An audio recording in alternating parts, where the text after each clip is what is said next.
I don't know. The whole thing just seems like it could be done in like in a week or whatever, you know. But and then the next thing.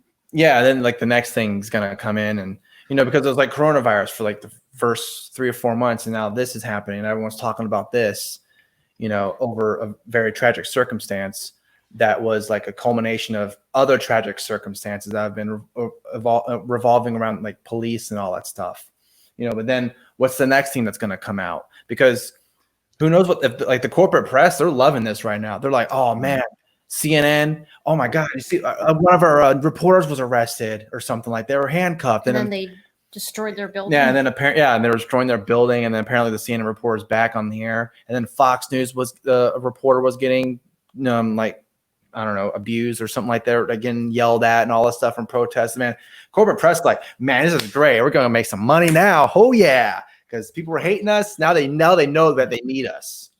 Of course, not everybody. But I think once professional sports starts back up, I think that helps keep people occupied. I know it keeps me occupied. It keeps me nice and chill with a beer watching the game. So once that ramps up in the next couple of weeks, I think people just really go back to normal. Maybe there's another flare up around the election, but these things Americans in general don't seem to keep that anger. They get it out really quickly and move on to the next outrage. Yeah, and people are also like blaming, like you were saying too, there's like the Groypers who were there and Antifa or whoever. And then there's people that I guess because they have to keep that narrative, or their agenda going. So they're saying, well, a bunch of these white supremacists are destroying property and stuff like that. And then it's just like, okay, well, how do you know though? Like, because they were saying, well, because Joy Reid, for example, documented. She tweeted something along the lines of, well, it's been documented that white supremacists have been doing all this stuff or whatever during this protest. And it's just like, who documented this? Who told you this? Like, where are you getting all this information?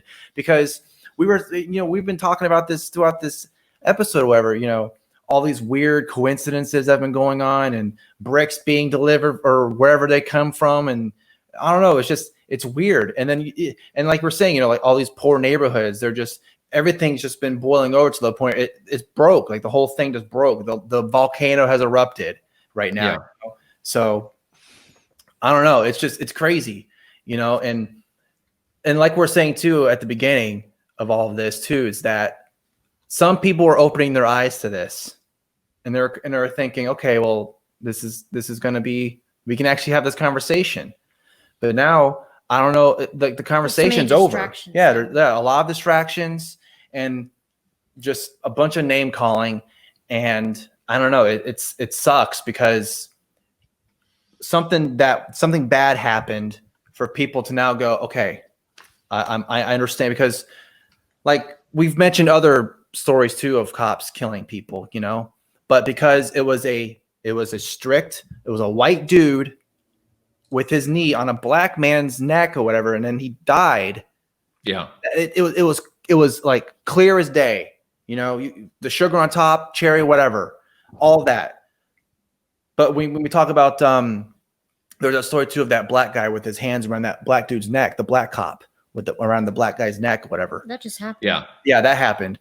I don't know if anybody's protesting over that. Hardly. I don't know. I have no idea. I don't know what, but I know people are protesting over the George Floyd thing, and that's great, but we can't, it's not just a race issue though. It's also, okay, well, the state is doing this to you. There's a class of people who don't get consequences. Right, because the cops can do whatever they want. They have this qualified immunity that they've just been thrown on them. That, oh, you can do whatever you want. You can steal people's money. You can blow people's houses up. You can kill a dog and nobody will give a shit. Not nobody. But I'm talking about like the justice system, or nothing will happen to them hardly. They'll go on paid leave or something. Great, I'm still getting paid doing nothing. Great, awesome. I get my pension. I can do all that stuff. Great, awesome, good for you. But if I did that, I'm going to jail forever, and I'm never going to go out, and I'll never be free again. Mm-hmm. So I don't know what else needs to happen for people to understand and Yeah, I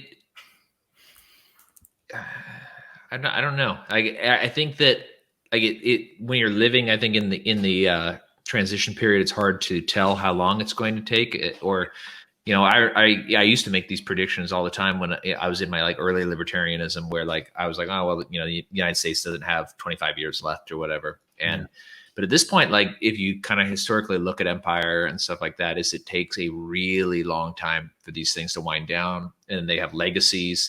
The Roman Empire broke up, then it turned into the Byzantine Empire, then it reconquered the West, and then it split into two, and then these things. It took until close to modern times for the entire Roman Empire to be completely gone. I mean, the Byzantine Empire lasted, I think, until like the 1600s or something like that. It took a really long time for it to go away. So, and I'm also always curious, like people who lived during that time, did they notice that it was leaving, like that it was going away?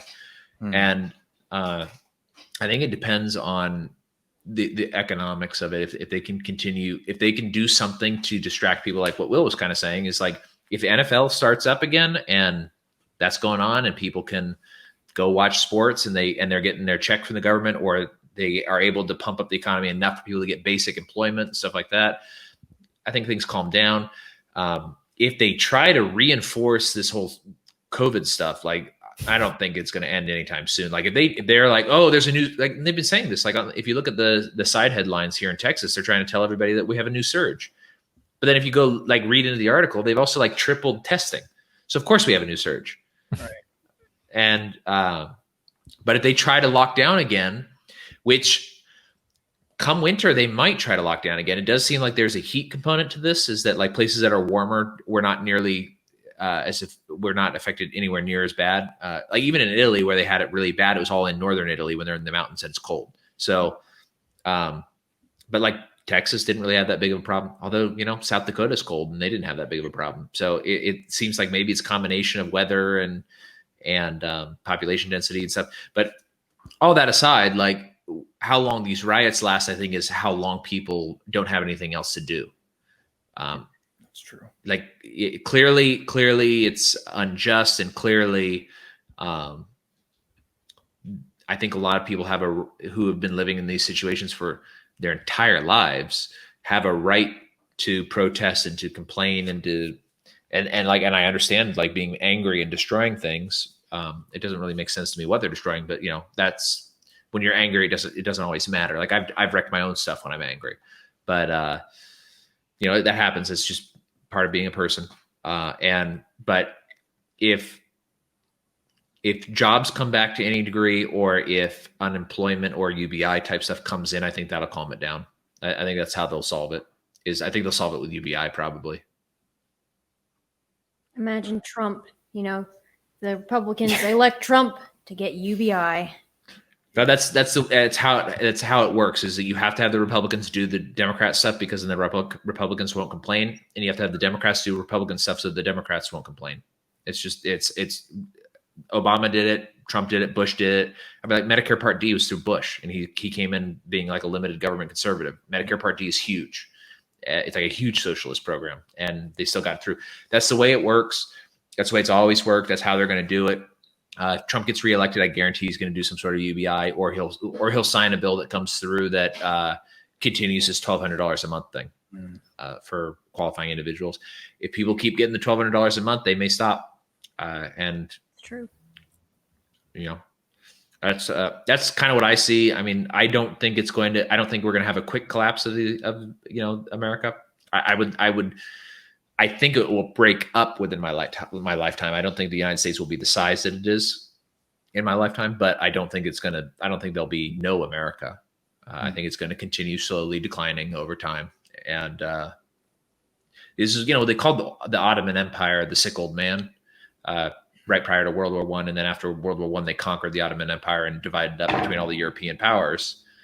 I think the United States is soon going to be the sick old man. And I don't think it's going to be split up between other powers, because there aren't really any other powers at this time. But I mean, maybe China kind of, but like we boogeyman Russia, but Russia has the GDP of Manhattan. It's not anything to be that concerned about. China maybe, but I don't think they would have the ability to come conquer. And also, I don't think that we have the culture in the United States to be conquered, unless we're conquering ourselves, which we seem to have done.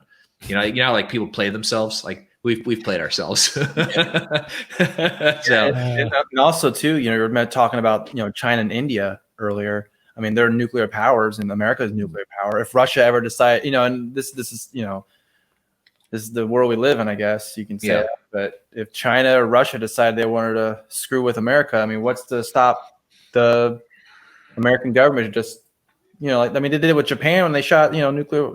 They did the atomic bomb in, you know, Japan or whatever. What's to stop them from doing it to Russia and China if they decided to, you know, just, you know.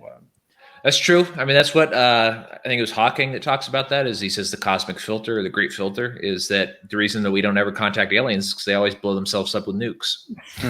So, like, maybe we're getting close to that. Maybe. Well, if the United States decides to decentralize or break up, let's all decide to stay in Texas. Yeah.